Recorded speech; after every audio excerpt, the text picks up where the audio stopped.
Sorry.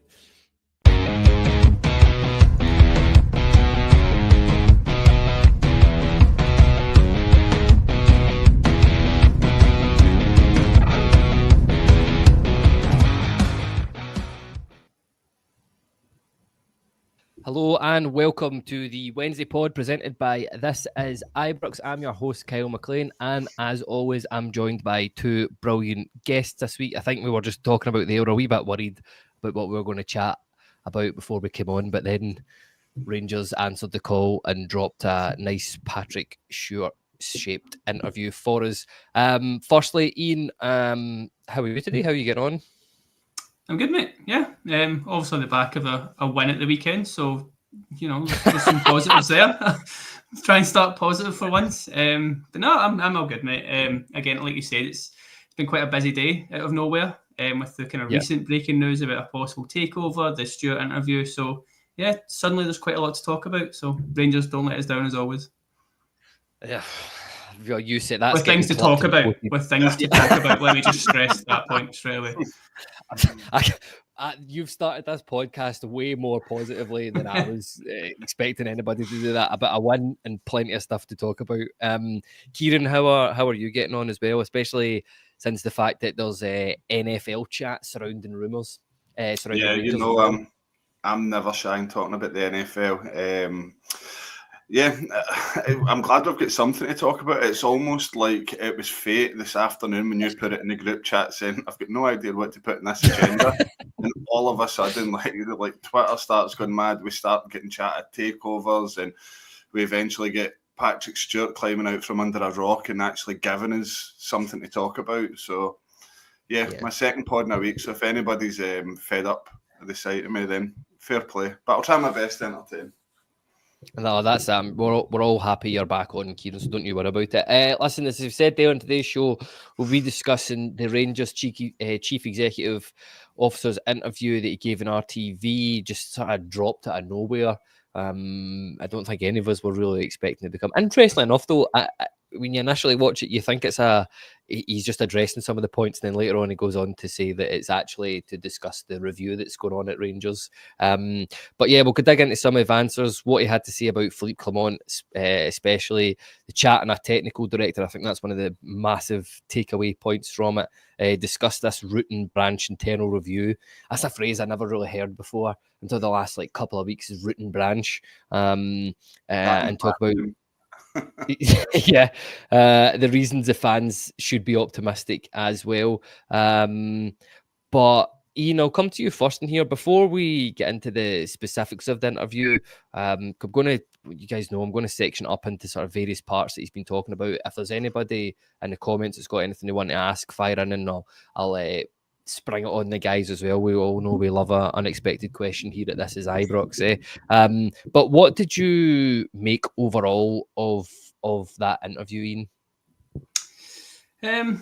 Overall, I don't think there's anything too groundbreaking in it for me. He's obviously going to say the defeat at Queen's Park was unacceptable. I think we knew from the last week in the silence that Clement wasn't going to go anywhere. So again, he's sort of backed into that. I thought it was kind of an interesting one last week. Obviously, everyone wanted some kind of comment. I thought it was a bit of a lose-lose for him, because he either came out and backed Clement and then we could have an even more disastrous run than we've been on, and he has to sack him kind of thing, and he looks terrible, or else he just stays silent and everyone kind of has a go at him as well. So yeah, a bit sort of rocking a hard place a wee bit there. So the interview itself, I was surprised to see it drop, but sort of a bit frustrated with the whole club at the moment in terms of I don't really care what someone says in an interview anymore. I just want to see players winning football matches. You can say what you want, you can say about how we're doing a review and this is coming, this is happening, but don't really care until I see it put in place. The whole sporting director thing is the perfect example. I don't really care that we're looking for one. I just want to have one in the door. I know I don't want to rush one. I don't want to rush someone who's not fit for the purpose kind of thing, but tell me when it's happening, because now we're going to have this chat for months about who it might be, why it's taking so long, because we always do drag these out so long. I just want action at this point. I'm very impatient, kind of sick of talking, but saying all that, there obviously is quite a lot of interesting things he's said in there. And the main one for me was obviously sort of backing Clement. I don't think he put 100% backing into him. It did kind of feel to me like he was saying we're giving Clement the Europa sort of run he's been on. Credit for that obviously is due, but it sounds to me between the lines that if we go out of Europe soon, we might get an announcement soon after that Clement's finishing up at the end of the season. So a little bit of sort of interesting messages in amongst what he's not even said for me, but nothing groundbreaking, sadly. Yeah, I think that's a fair summary of it. And Kyran, I asked a very similar question to yourself. Are you glad that the club sort of finally come out and addressed some of these bigger questions that the supporters have, maybe quelled some of the rumours as well? Or do you think it's all just a bit of lip service at the moment? That's for you, Kyran. Sorry, Kel, you're breaking up a wee bit there. I don't know if it's my signal or yourself, but I'll try and make what I can from that. So I think it is a bit of lip service on behalf of Stewart. I think he had to come out and say something following not saying anything whatsoever last week. I just wonder, like, where was he last week when we needed to hear something? We needed something to cling on to after that disastrous result. Again, it kind of takes me back to. Can you guys hear me? Okay, yeah. Yeah, it's fine. Yeah. It kind of takes me back to the point I think it was Tommy made on Sunday night when we were discussing the manager's future. They were firmly of the belief that they wouldn't be surprised if he was in charge this time. At the start of next season.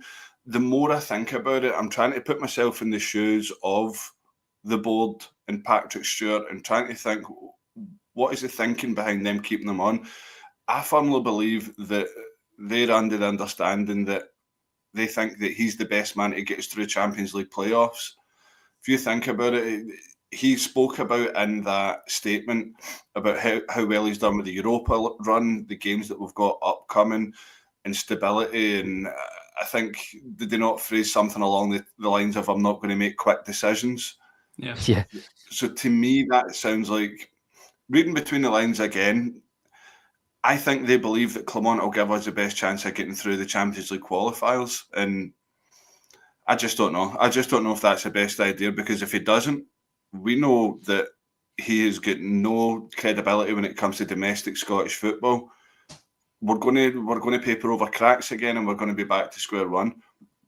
This part of me does believe that philosophy, that he probably is the best bet for a bit of stability to get us through Champions League qualifiers, given how well he's done in Europa. And I feel like that Kiev game last season came very much too early for us. So yeah, I'm starting to think there is a chance he might be here at the start of next season, but with a huge question mark hanging over his head. Yeah, look, there's a few comments coming in here.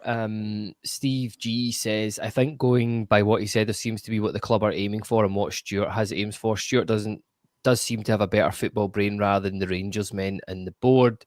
Hugo Bear says, I'm expecting managerial change in the summer. AG says, Parks and Stewart and Clement out. And he also says here, meaningless buzzwords, which I think is a good summary of a lot of supporters' feelings right now.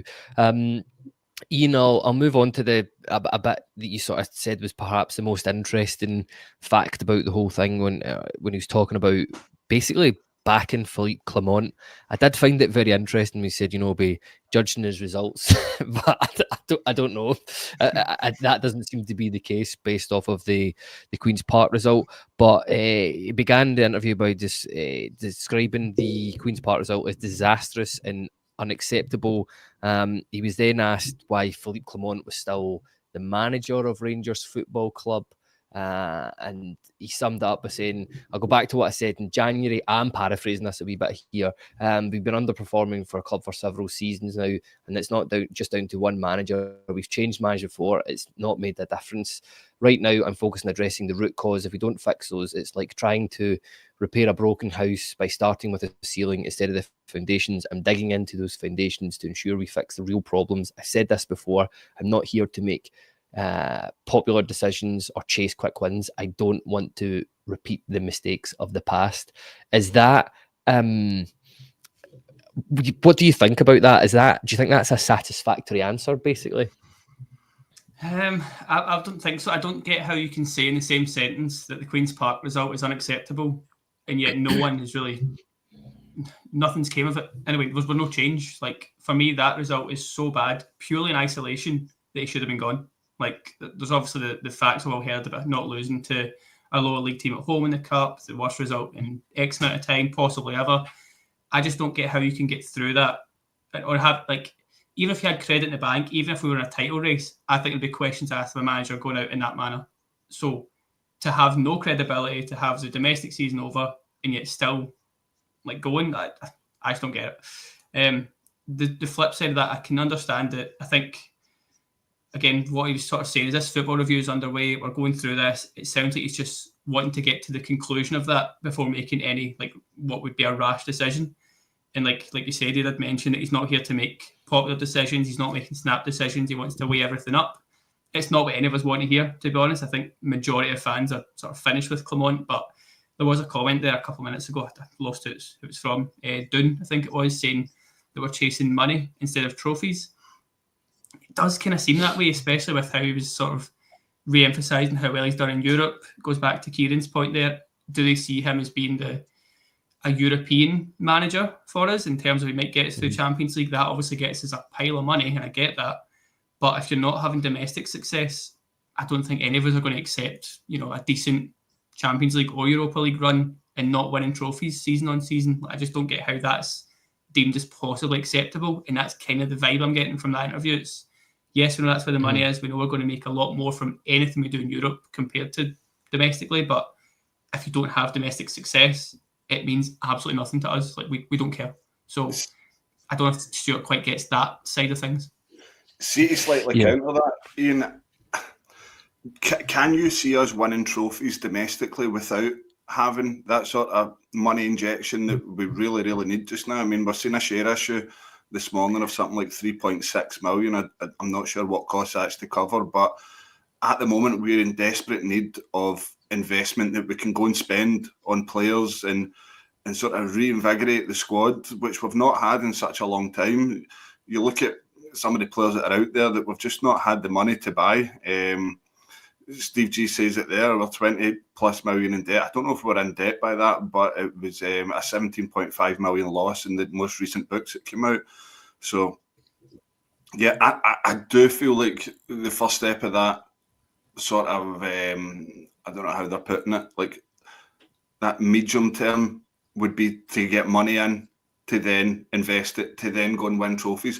Because we're trying to compete with the other side. Like, I put it in our chat yesterday, I think it was Scotland's Coefficient, really good Twitter account, had posted about the difference in income between us and them. I think they've earned something like 45 million compared to our 18 million, and we're in the last 16. I mean, that's staggering. They would have got an 11 million bonus as well had they get through last night. Now, that is something that we can't even touch. That's more than double that we're earning, a lot more than double than we're earning in the Europa, and that's us doing well in it. So the fact that if we can get in there and be amongst that could be the game changer for us. I don't know if that's the board's plan or how they can execute it, but yeah, it's yet to be seen. Yeah, there's a few comments coming in here. Hugo Bear here says Clement will never bring domestic success. Steve McQueen says it's the players Clement can only work with that he's got, but you can't sack the whole team, so Clement has to go at the end of the season. And Dunn says we win the league and our players become valuable. Concentrate the league, F Europe. It brings me to my next point here. Kyran, I'm going to ask you this. Basically, Patrick Stewart, I felt in that first bit of his interview, he referenced that we also need to give Clement, Philippe, credit to the team for the Europa League run. We had a tough draw, 4 of the top 8 teams, and we still hadn't finished in the top 8. That deserves recognition. I don't make a decision that could further disrupt progress in Europe. Do you think that's enough of a justification to keep him on a job as the Europa League run? Because that to me, basically reading between the lines, that's what that says. Pretty much does, yeah. I think in the Patrick Stewart's interview in January when he spoke about, Philippe will still be the manager. Because if you think back to December when everyone was talking about the League Cup final, saying Patrick Stewart's first day in the job, which I think was the 16th of December, 15th of December. I can't quite remember which way around it was. And they were saying the first thing he's going to have to do in his first day is sack Philippe Clement. And that's how bad the feeling was around the club at the time. We'd pretty much made our minds up. And then January, when posed with the question, what would the future be for Clement? And he went along the lines of results would have to improve. He's still in a job just now, but things have to get better. And that's probably what he sees as success this year. Unlike us and unlike in all the comments, domestic success is what we want. We've had our day in the sun in Europe and going to Seville and all the rest of it, and fully understand that goes a long way with the finances of the club, what Europe brings. But domestic success is the bread and butter of this club. We're about to watch our rivals overtake our trophy haul. It pains me to say that, but we really need to get back on top domestically. But at the same time, we need that big European money, or we need a big sale. So do you think that Stewart's opened himself up, Kyran, by basically saying it's Europe that's keeping him in a job? I'll be stunned if Rangers make it to another European final like they did in Seville, but we all can cling to the hope. Unless he does that, are Rangers fans right in basically saying, you're saying it's Europe that's keeping him in a job, he's out of Europe, why is he still here if it's a results-driven game? Yeah, it would be. I wonder what it would be like had we went out the cup to Queen's Park and not had Europe to cling on to. Do you think he would still be in a job then? Like from now until the end of the season, dead rubber after dead rubber, and all we would have is league games to fulfil. I really wonder if he would be in a job then. But again, I think it goes back to my earlier point. I think they're going to hold on to him till next season because I think they believe that it gives us the best chance of qualifying for the Champions League. Yeah, again, hard to disagree with what you've said there, but I just got that feeling as well that that's the way that things sound like they're going there too. Iain, I'll come to you here for this next question. It was about, I was a bit stunned that this question was even asked on Rangers TV. I mean, we're not daft. We know that these questions have already been vetted and checked out. But the interviewer said there's been a suggestion that the changes aren't being made due to financial constraints. How do you respond to that? And he said, I've been clear about that. We're not refusing to make changes because of the finances. It's simply not the case. Keeping someone in position to avoid termination of a payment is false economy. That's not how you run a football club. And it's not what we're doing. Decisions are made in the long-term interests of the club, not to save money. Do you believe that is the case and that it is a false economy to keep him there, just not to have the money? But what do you make it? Well, the fact that the club even asked that question and the answer to it. There's a few questions in there that you think only a Rangers interview would have this question. You see no other club do this kind of stuff. I also liked how Patrick Stewart picked that's a great question. Like, he probably wrote the questions for himself, so he's going to say they're great questions. We're not daft here, but going back to the question, I don't think it's financial, to be honest. I know he's meant to be on a decent wage, of course he is, but I still think there's ways you get around that these days. Like there's gardening leaves, there's different terminations, there's stuff you can do if you're that desperate to get rid of him. I think we've done it by now. I think a big thing here for me, and it sort of leads back to what I said before, is that the guys in charge just now are businessmen. I don't think there's so much Rangers men anymore. I don't see that as a big negative, to be honest, because I think you can be quite blinded if you're just Rangers head on at all times. You need a lot of business guys in there just to try and make things work financially. But it sort of leads back to what we were saying before. I think if you look at it European-wise, we've made good money. Good thing. The big point there is that we've finished top 8 and got a bonus for doing so. That bonus could have just paid off Clement.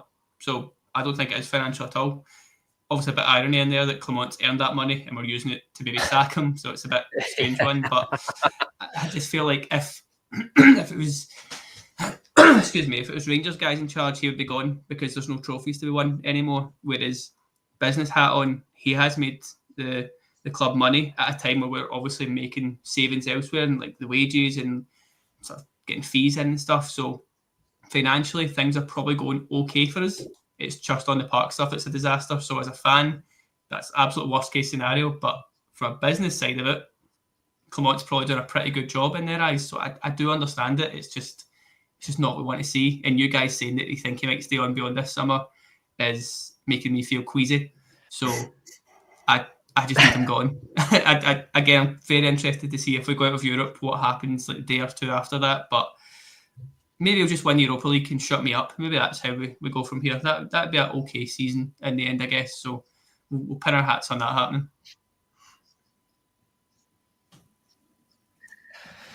I know, man. It would be just the thing for that exact thing to happen, wouldn't it? But Kyran, the next part, again, another question that I really wasn't expecting to see on Rangers TV is given that you gave that answer, why did you not speak publicly last week? And he's basically justified that by saying that, you know, we need better communication. We've already seen him out and about speaking to, you know, in hospitality a few times. He says in an interview, he's spoken to several supporters group. He's given chats to the fan advisory board. We obviously saw those meeting minutes before the Queen's Park result, I should hasten to add, when that came out. But are you, and sorry, the other thing he says is he'll start to reintroduce these CEO fan forum things again. Firstly, do you believe this reasoning as to why he didn't come out and immediately address these concerns last week? And are you happy that the level of communication that Patrick Stewart is given to the wider support base? And do you think the fact that these CEO fan forums, do you think that's going to make any sort of difference, or is it just another sort of ticky box exercise so that the club can turn around and go, we are communicating with you, here's a CEO fans forum that we can tangibly point to? You can probably tell my unbiased opinion on it. Yeah, I just wonder how one of these fan forums will go at the start of the next season if Clement is still here. Like, my God. I do actually like them. I do think it brings the fans closer to the club in a way, and the board, the people sort of behind the team. I know that Clement done a couple of them as well, and I think it was good when it was introduced by James Besgrove. So if you remember back, John Bennett went, what was it, 18 months to 2 years without saying a word to the fans. Yeah, so communication is a huge thing where the fans are that passionate and close to the club, and it is a difficult one because how much is too much communication? How much is giving too much away and sort of pandering every time the fans aren't happy? Because it kind of feels like that just now. Like, we've already spoke about the vetting of the questions, that it is basically Patrick Stewart that wrote the questions, and just it will be a case that I just want to clear this up. That's almost what it feels like. So, yeah, I would have rather left it to the end of last week rather than the first person seen from a communication point from the club is Phil Clement in his press conference and everyone's got their knives out for him. It should have been, excuse me guys, it should have been Patrick Stewart front and centre maybe last Thursday or something like that, making this statement once everybody's sort of blood had cooled down a wee bit after the rage against Queen's Park, not after a 3-1 win away to Hearts. He's chose his time well. Yeah, no, I think that's fair enough. And Iain, what do you make all this sort of communication chat in terms of reintroducing these CEO fan forums and things like that, and speaking to the fan advisory board? What do you think the fan advisory board is a good thing as well? Because I don't really, being totally honest, I'm not really sure there's any kind of new information that I've seen that sort of come out of it as well. And again, do you think it was just a bit of a sort of, not a pathetic excuse, but an excuse to just say he's like, well, I don't have to come out. You should be grateful that I'm coming out and speaking to you here, type thing. Yeah, it has a bit of or am I just looking at it? Has a bit of a tick box exercise thing to it for me. Like, as you say, it's a buzzword. Like, oh, we're doing a fans forum, we're doing this, we're doing, like, I don't care. I just don't care. Again, action. Do things that I can see tangibly happening in front of me. Bring the right people in. Finance the club properly, try and get a winning Rangers team in the park. It's very simple when you break it down to those three things. I don't care about a fans forum. I get the fan advisory board, and on paper it's a good idea. It's good that the board have a fans like input and they can understand how we're feeling, but I don't think they really need it, nor do I think fans really need it, because like you say, what new eye-opening stuff has ever come out of this? Really? Like, these days you can find anything out through some Twitter sources or that kind of thing. We all know what's going on behind the scenes. We all know we're not in a great place, but I just don't see what a forum is doing really properly to change things. And it's very early days for the forum, obviously. I don't think it's even had that part of it yet. And the fan advisory boards maybe had 2 or 3 meetings that I've noticed at this point. So maybe it will lead to better things, but it's the same as anything in any club. If things are going well in the park, no one cares about the board. No one cares what the board are doing. No one cares about upstairs. We're all fine and happy. We're loving life. When things go wrong, we all need someone to blame. You know, it's more often than not, it's the manager or the players. But again, we've had so much going wrong for so long. Understandably, we then have to try and work out, well, is it something at the top that's going wrong? And I think we've known for a while now there's not been the right people in the right places. And I know we're going to try and come on to the sporting director thing, but that was, again, quite a key thing for me here, because I was a bit confused at this point what Nils Koppen does, and not in a negative sense to him, because I like him a lot. I think he's brought a lot of good players into the club potential-wise, and he's got the right sort of mindset for what we need to see. But my fear there was that he's getting stretched a bit too thin, because he's doing A, B, C, D, E, and suddenly it's like, well, can he just focus on bringing players in and get someone else to do the sort of not commercial stuff, but just other things at that level? So I think the sporting director appointment, whenever that's going to be, is good for the club, because it lets Nils Koppen just revert to type a little bit, and I think that's quite important. So that was my main positive from his interview. I hope that happens quite quick. All the other stuff, again, it sounds really harsh, but I don't really care about it. Yeah, no, I think that's fair. I think that's the way a lot of us are feeling. We're just a bit numb to stuff that's going on. On you go, Kyran. I think in the sporting director stuff, did you guys find it a bit odd, given that we're going through a root and branch audit just now and a report about how the company's run, that we've now come out and saying, oh, we need a sporting director? Like, are we waiting for the results of this report before we take actions and find out how the structure should be? Or are we doing it as we go, if you get what I mean?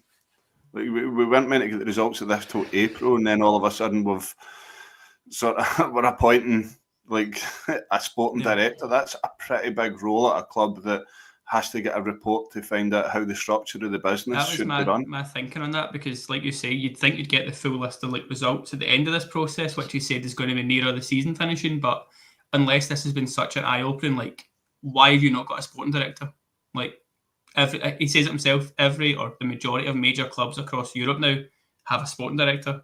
Why do we not? And it's a bit daft, because I'm pretty sure we had one a few years ago. That was our structure. We went away from that and we've changed, tried something maybe a bit niche, a bit different, but clearly it's not worked. So my only thinking, same as you, was, isn't that obvious? Don't we obviously need that kind of role? And it's as if these guys have came in with sort of like freshness, and they don't know Rangers. It's been an external review. They've obviously thought, you need this guy in like pronto. So that's kind of a bit of another bad sight on not this board as such, maybe the previous board, but yeah, just another thing we've obviously got wrong somewhere along the lines. Could Michael Beale not do it? I'm sure he's still on Gartman leave. So trying to enjoy ourselves here. Absolutely at it, isn't it? Listen, there was a wee question coming here. I did ask the listeners to do this. I'll aim this at you, Ian. There, it's from Doon. He says, "Do we trust Clement to make any of our youth better after what's happened to McCausland?" There we go. I'm going to fire that one at you there. 2 parts to this for me. I'm not going to blame Clement for McCausland, because I don't think McCausland's ever meant to have been like a superstar. He was always just an okay squad option, which he probably still is, to be honest. So a bit down in confidence and form and stuff, but I don't think he's to be written off just yet. But my big problem with Clement, among many, I don't know if that's obvious, but he doesn't make any. He doesn't seem to make any player better, let alone youth. Like I'd be struggling to name one player who's come on like leaps and bounds. Maybe Jeffrey has done well this season, but I don't know if that's Clement has made him better kind of thing. So yeah, I don't think it's just exclusive to youth at this point. No, I think that's a fair enough answer. Kyran, we've already sort of touched on it a wee bit here, but Patrick Stewart in the next part of his interview has already alluded to, it wasn't actually to come out and address the support as to what was going on. It was to give us an update into this review that's happening on it. what he did have to say is the review is going well. We've gained a lot of insights into what's working and what's not working at Ibrox. I want to commend the staff. They've been open and honest, providing valuable feedback to both myself and the external consultant supporting the review. Imagine being like just somebody that's in the Rangers training ground and you're getting called up to Patrick Stewart to go and talk about what you think's going on at the club. But we're already seeing tangible insights turning real recommendations that we're starting to act on. The most significant outcome so far is that we've identified the need to appoint someone to oversee all the football operations. As a result, we're now in the market for a sporting director. The result will put an experienced football professional at the top of the football structure, ensuring that all areas of the club, from men's, women's football to the academy, medical and performance teams, are working together under a unified strategy. Look, listen, some of the questions that sort of came with that are, firstly, what do you make of that statement? And what do you make of the fact that it looks like Rangers will be going back to a sporting director role, the role that Ross Wilson did have when he was here? Yeah, it kind of gives us a peek behind the curtain. What I was saying in my last point, that it does seem that they're getting drip fed bits and bits about this report of how the structure should look. And as Ian said, this must be that much of an important role that they're thinking, right, we need to act on this as soon as we can. Just about every club, every major club around the world has a sporting director that oversees everything that goes on. I know we're going to go on to talk about the NFL. Every club in the NFL has what you call a general manager that works very close to the manager. You've seen it under Gerrard's spell, how close he worked with Mark Allen, and it really did work well. I know a lot can be said about Ross Wilson and the shit he's put us in. There's one that didn't work so well in my eyes, overpaying players without any value in the upper age bracket, and we're now paying for that. So the importance of the role has obviously been outlined to the board, that he's had to make it public. Now, it's going to be interesting to see how we go about getting a sporting director when we've seen how hard the board found it to get a CEO in, considering that they had to pay for, what was it, an external third-party company to source Patrick Stewart and bring him in. So, yeah, this is one that might rumble on again, but we're getting all sorts of suggestions in the comments here. I'm saying putting Koppen in as technical director would do the job on the cheap. I don't think it sounds like Koppen would even be in the running for this, given that they said the search would have to start. Like, there wouldn't be much of a search had they wanted to put Nils Koppen in this role. Now, my only slight worry with that is that if Koppen was hoping he would get this role, that it might put him off Rangers and he might look elsewhere. Because I think if there's one thing with this season that's a wee bit unanimous amongst our support, tell me if I'm wrong in the comments, is that Nils Koppen's actually done quite a good job, given how well that the Igaman find has been, Jefte find, and we're starting to see Nsiala break through as well. There is positives from the job that Nils Koppen has done, and he's probably had to undertake a lot bigger a role than what he was maybe expecting when he came in the door, a bit like Clement. So I really hope that they try their best to hold on to Koppen, and going after another sporting director doesn't put him off what he's already doing here, if that makes sense. Yeah, no, I think that does make sense there, Kyran. I'll follow on from that. I've got a few questions about this section, so we'll go with the flow in this one. Are you happy that Koppen will still be around the club, given that he, I think at this moment in time, even though he's not really sold anybody that he's brought in, that he has done a relatively good job in terms of the recruitment strategy? And are you happy that, I mean, let's face it, this is 101 of when you go into any business, and part of the reason why stuff goes to shit half the time in businesses, but clearly defining the roles and what they are, I think, is as simple as that sounds, is going to help. Because see that bit where I got to it, that we need somebody to overlook the sort of whole football and operations. I just kind of assumed somebody would be doing that at Rangers, but we didn't know, because this is the thing about football. Sporting director, technical director, CEO, chairman, it all means different things at different clubs. One of those people is normally in charge of something. We have 3 of those 4 things at the club to then to be told that none of those people that are actually in those roles are overseeing everything. I did just find a bit mental. But anyway, I'll go back to my original question. Are you basically happy that Koppen still is at the football club? I'd say yes, because when Koppen came in, we had a very old squad with very limited value across the board, all on high wages. And we've still got a few of those instances, obviously, in the squad, and guys that are loaned out that will be due back at least in the summer. So that problem is still there.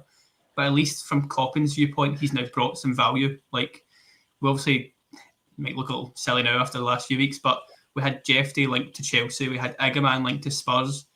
Raskin's obviously had a couple of links here and there. But if we make a sale or two like that every summer, we'll suddenly become sustainable. We just haven't been doing it. So the fact we've got a few guys in now who at least potentially could move on for big fees, that's kind of Koppen's like bread and butter. That's what he should be in to do. And that's why I said before it was a bit concerning for me when he got is it technical director? I think he's officially. I get like you lose track. Is it a director of football or technical director of sport?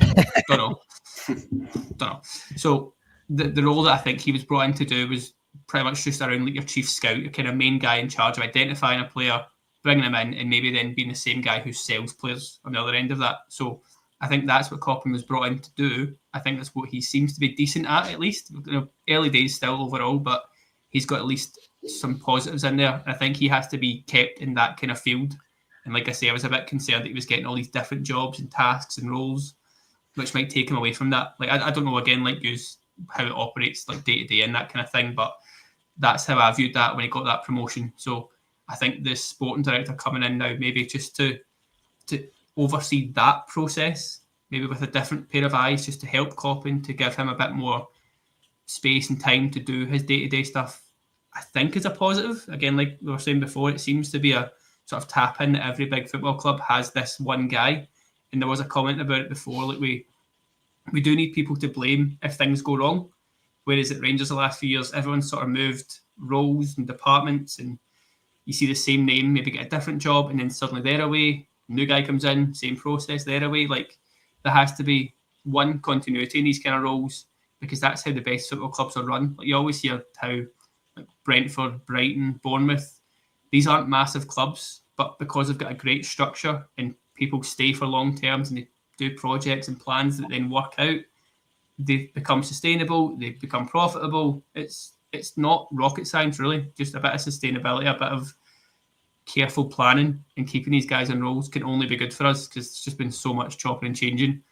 And yet I think Koppen at least deserves the chance to have another few windows to see what else he can do, what other sort of strange exotic markets he can find players in. And as I said, if we get a few signings and then the sales come in the back of that, that's got to be the only way we can get sort of matching them across the road kind of thing. So yeah, I'm a big fan of Koppen so far, at least. Yeah, and look, the comments are kind of backing up. There's a couple. I will say, Bluebells are blue, absolutely chucking Koppen under the bus, and he's saying, "Who did he sign? Spend the money on by Rami? That's unacceptable." Proper, and somebody's chucking Cortez in there as well. But listen, it's your hit ratio when you're in that game in football. You're always going to have people that are just not going to work out. I think at this moment in time, it looks like he's got more sort of going for him than against him. I do see the comments there about the 49ers chat. We will be coming on to that. But a couple of the comments here. Steve G says Koppen was doing the job of sporting director in the cheap. And the board, look at the press release when he was given that board. Koppen is far better being reduced back to recruit. I think that's pretty harsh on him, but going back into the recruitment role, I think is fair enough. Hugo Bear says Koppen's been competent, putting B team players out on loan was a good decision. And Ross of this parish says the appointment of a sporting director will really benefit Nils Koppen, allow him to focus on recruitment. It may be a long-term plan for Koppen to become a sporting director himself. But yeah, Kyran, before we move on to the sort of next part, I just want to ask you, because this was a question I saw loads on social media. Patrick Stewart did kind of address it, and maybe saying it was to do with time management. He couldn't do the running of the club and do an external review at the same time. But I keep seeing it. Why did Rangers need to hire people to come in and look at this? Shouldn't that they already know these things? What's your thoughts on that, or is it just part of modern sport now? I'm not entirely sure. I'm not best I don't know, placed for business knowledge when it comes to football, but I trust that Patrick Stewart would know what to do in this situation. I think the club was that much of a mess. And when you start to see as a fan from the outside looking in how much of a mess that the club is, you go back to the start of this season, we had, right after James Bisgrove went, we had no CEO, we had no chairman, we had no director of football, we basically had no, we had no academy director. Like, we are slowly but surely moving in the right direction, and I think it may be that he's come in and he's had a look around and thought, this is a lot more of a mess than what I actually think it may have been when I took this job. So again, time management, there's only so much one guy can do to clean up a club that's in desperate need of getting back on track as quickly as possible, but having a long-term plan at the same time. So I believe him in that sense. I don't know, if he devoted his every day to doing a review that would take 3 months, then what else could he be doing that would benefit the club on a football sense where we really need the benefit? So yeah, I like the way he says that. He's upfront and honest, and that getting an external review where there's no strings attached to Rangers, I think that's a good thing. I definitely do think it's a good thing, because it is the business side of things that needs to run in tandem with the football side. And at the moment, both are a shambles. Yeah. Well, you've brought me on to my next question rather nicely, because it was the final question in the interview from RTV towards Patrick Stewart, and I was laughing at this when they did give it to them. But Kyran, it's what reasons do supporters have to be optimistic about the future? It's an easy question for you then. The answer that he gave, the board's fully committed. I know the board's fully committed to the long-term success of Rangers. You know, they've appointed himself as CEO. They're looking the chairman, independent chairman, and reviewing everything and taking necessary steps to build strong foundations. That's the thing. Why is it all this? Anytime Rangers are talking about rebuilding the club, ceilings or roofs are involved in it somewhere. But I'm reviewing everything, taking the necessary steps to build the strong foundations. It won't be easy, but if we do the right things in the right order, I'm confident we will succeed. And to be clear, by success, I mean winning, not coming second. You could almost see his speechwriter giving a wee fist bump in the air when he said that out loud. But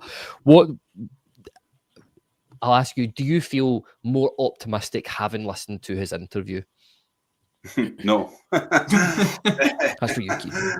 As like you're saying there, ceilings and roofs, it is all just buzzwords, isn't it? Like, it is lip service, right? He had to come out and say something after the past week to 10 days that we've had.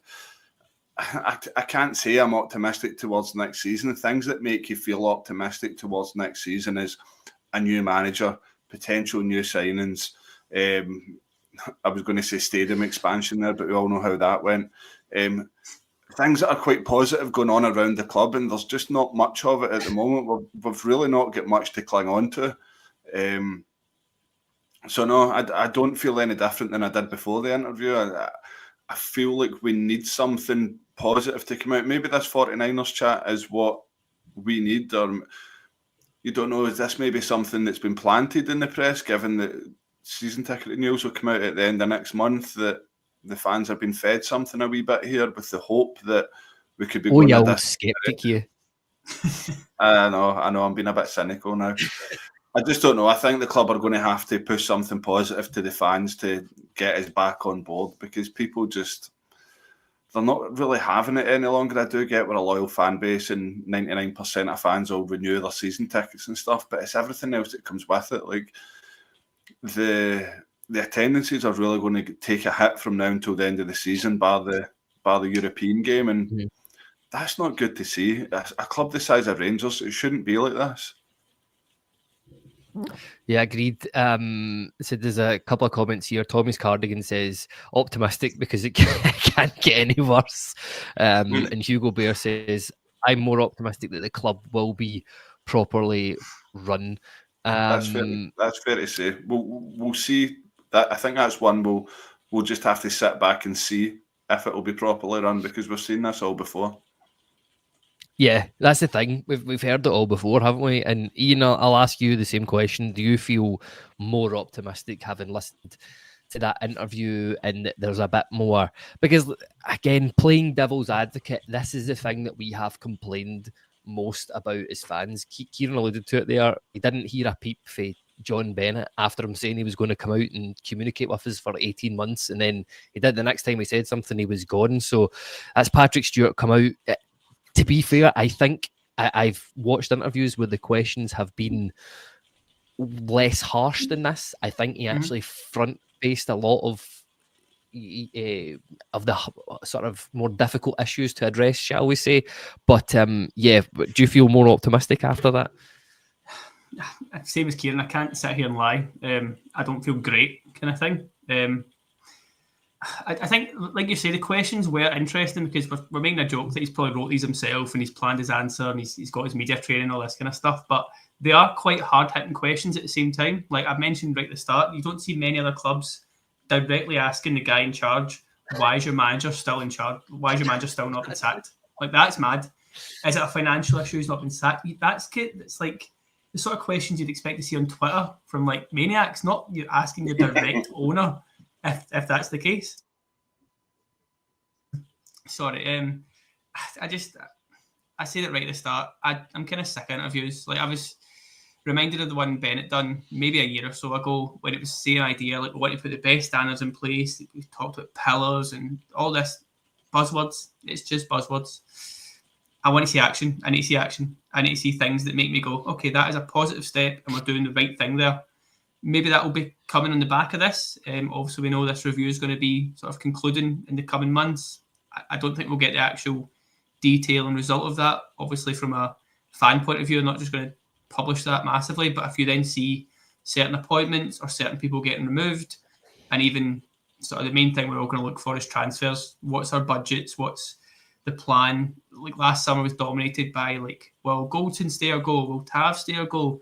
I really want to see a lot of like decisive action when the window's open. Like if for example, Tav is going, get rid of him, end that conversation, bring in a replacement, we go again. Because the thing we do every summer, and we sit here and talk about it for weeks, and then nothing happens, and then we try and put it all through last minute, and we then have this new makeshift squad basically playing our most important games of the season in terms of that Champions League qualifying. Like, I want our squad to be locked in, nailed down, weeks in advance of that happening, and being like, that's where my optimism will start coming from, because I'm not going to lie, this season is done for me. Like, barring a miracle, we're not going to see anything exciting that's going to get us off our seats and get people paying the money to come back in.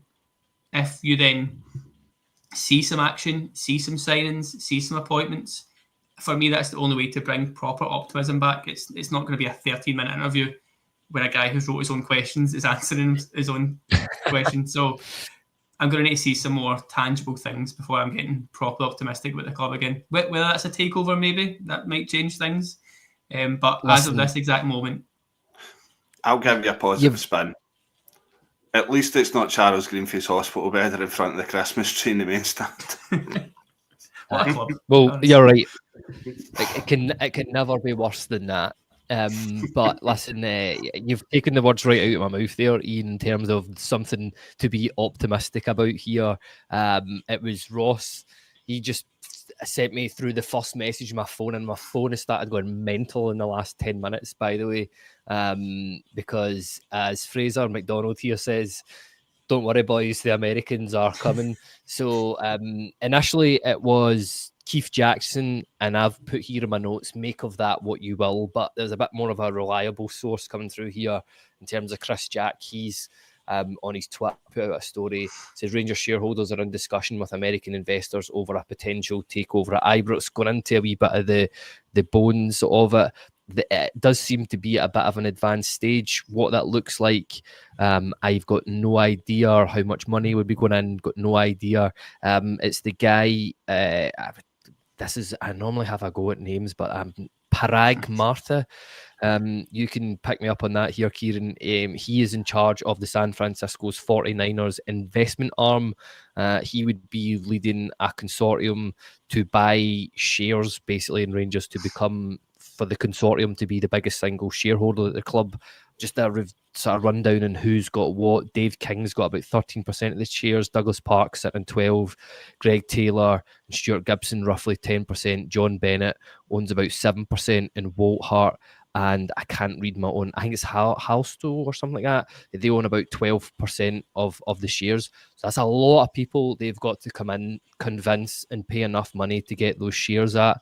But Kyran, you are our sort of resident NFL man on this. You were talking about the Super Bowl before you even came on here. So, firstly, how did you react to that news? And give us a sort of insight into how the San Francisco 49ers are run. And I've said this to you guys before I came on. I'm trying so hard not to call them the San Francisco 69ers like an absolute child. But Kyran, what's your thoughts on this and San Francisco 49ers, how they run? I am very surprised it's come right out of left field. The 49ers investment wing is probably better suited to, I think they run alongside the 49ers in a way. The 49ers they have a CEO, Jed York, who I think it's been in the family for years. Like a lot of the American owners of the NFL teams aren't like over here where they're owned by companies. It's more that they've been in families for years and years and years. I'm going on a wee bit of a tangent here, but they don't actually own the 49ers in a way. I think it's more like they'll invest in other clubs and try and build like an enterprise like we see with, is it the Fenway Sports Group who oversee Liverpool, and you had the Glazers in it, Man United as well. I think, is it Kroenke that's was at Arsenal? I think he's involved with the LA Rams. Yep. So I think it's alongside that side of things. But in terms of the 49ers, they're an extremely well-run team. In terms of the sporting side of things, there's a lot of similarities to their season and our season, where they were ravaged by injuries, overplayed players, and they're now trying to move on one of their key players because they overpaid another player, which would probably take them right up in their salary cap, kind of where we are at the moment. They're not scared to make decisions, the owners of the club there. They actually moved their new stadium about 10 years ago, 45 miles away from where they actually play, to sort of the north of San Francisco and the boiling heat with no roof. So you can imagine how that goes down with their fans. But in terms of the 49ers as a whole, they're an extremely well-run team, and they have been for the past few years. I think it was 5 years ago they got to the Super Bowl in Miami. I think they repeated that as well more recently. I can't speak highly enough about them. In terms of how that would convert to us, you can just look down south and see how well Leeds have done since the investment. I'm not sure how big a share it is. Someone in the comments may be able to correct me on that. I'm not sure how big a share they have in Leeds, but Leeds are absolutely flying in that championship just now. So you can tell they do have ambition, and it is probably that they scope out, I don't know, clubs that are a sort of sleeping giant in a way. We've been sleeping for far too long. So this type of investment is what we need. And I'm very interested to see the level of investment and who would they buy out. I think the obvious one would be Dave King, because we've seen in previous years how he's tried to move his shares on, or he's tried the Club 1872 way to try and get people to buy the shares up for them to have more of a controlling stake. But one thing is for sure, I know that when we restructured the business side of our club, that they didn't want to have one single person with more of a 51% share or stake. So I think in that article it also said that they would want board places where they would have decision-making power. It would be interesting to see what that entails as well. But yeah, sometimes I'm a wee bit sceptical about these things, like people that don't really have an interest so much in Rangers, but they have an interest in making money. It'll be really interesting to see what their intentions are. But yeah, we're definitely involved in one of the better clubs in the NFL, or franchises as they call it. Don't you start this already, but yeah, you can see why Rangers would be attractive to buyers like that, especially because you've got access to Europe. it's like, because let's face it, that'll be what it is, an unbelievable fan base as well. But what do you make of all this as well? And I'm seeing a lot of the comments that are coming in here. I think I perhaps omitted that in my initial summary of it, of the guys coming in, but Nicholas Stubborn here says they own Leeds. They've got something to do with Leeds as well. Leeds, obviously, a team that I follow a wee bit from a distance, sitting first in the championship at the moment, doing really well, playing some nice football. After a bit of a wobble, seem to have got their house back in order. Again, obviously nothing's been confirmed, but the fact that Rangers are in talks, is this positive news? Something to be optimistic about?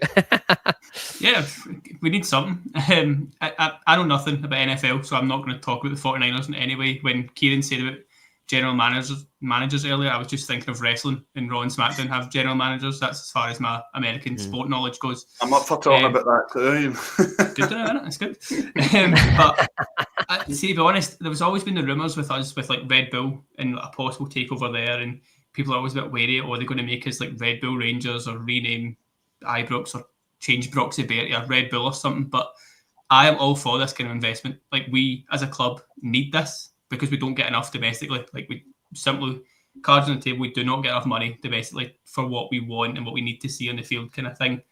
And if it takes an investor coming in to just sort of bring us this money, all for it. As I say, it's obviously it's a bit scary in a sense because you don't know what Americans really have as their main aim, as Kyran was touching on. But I mean, why not? Like, it's obviously there's problems within the board just now. We've talked about it for a full podcast. Again, we need something different. If this is the kind of shake up and big rebrand that we need, let's make Rangers great again. It's on the hats already. We'll all buy the hats. We'll all buy all the crap. You went there. All for it. I've absolutely went there, and yeah, let's see what it brings. I'm quite excited by it, to say the least. To put it into perspective about how much these teams are worth in the NFL, there's 32 teams and not one of them's worth less than $2 billion. The family that owns the New York Giants has offered up a 10% stake in the team, and they believe that's worth somewhere between 800 million to $1 billion. So that gives you a sort of insight at how much these teams are actually worth. The money's crazy over there, isn't it? When you're getting the Kraft family investing in the Patriots, there's serious money to be made in that. There's me pretending to know something about the. I nearly called it the NHL there. That's who the offer was. Easy. I'll give you one better. The owner of the Giants, so the wife owns it. The husband owns the Steelers. The daughter is Mara Rooney, and I'm pretty sure that she's married to the guy that played Billy Elliot. So there you go. That's some wild knowledge. Fair play. Thank you. Wow, the amount of facts that this takeover is bringing out on us. But listen, Rooney Mara, I said the name backwards. That's good. I was like married to one of Wayne Rooney's relatives, but there you go.